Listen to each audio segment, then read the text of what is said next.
Hi, good morning, doctor. My name's Hannah Jester. I'm the nurse practitioner taking care of Miss Divine Pearl.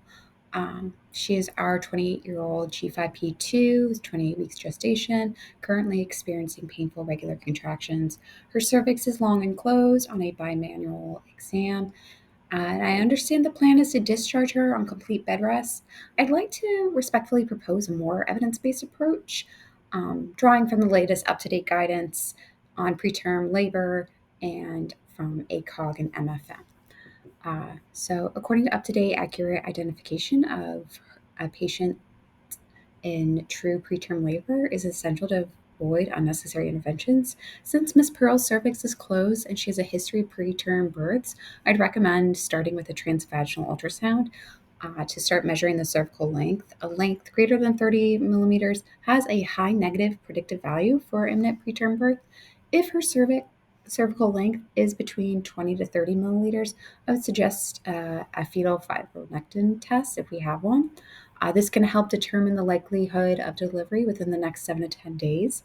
A negative result can guide us towards a more conservative management.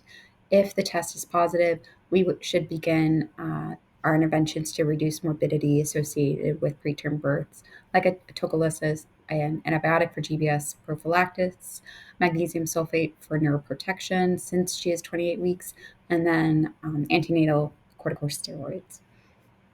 Regarding the plan for complete bed rest, I respectfully disagree. Up to date and the Society for Maternal Fetal Medicine and ACOG advise against routine bed rest due to lack of efficacy and increased risk of including thromboembolisms, muscle deconditioning, and psychosocial stress, especially since she has two other kids, since she's had two preterm births. Instead, I would recommend a modified activity, avoid strenuous exertion, but allowing light daily movement. This supports maternal well being without increasing the risk. I would like to follow up with her in 1 to 2 weeks and give her instructions to call if she starts experiencing additional signs and symptoms of preterm labor or start having any other pregnancy concerns like bleeding, ruptured membranes, or decreased fetal activity. Um, I think this plan aligns with up to date recommendations and prioritizes both maternal and fetal outcomes.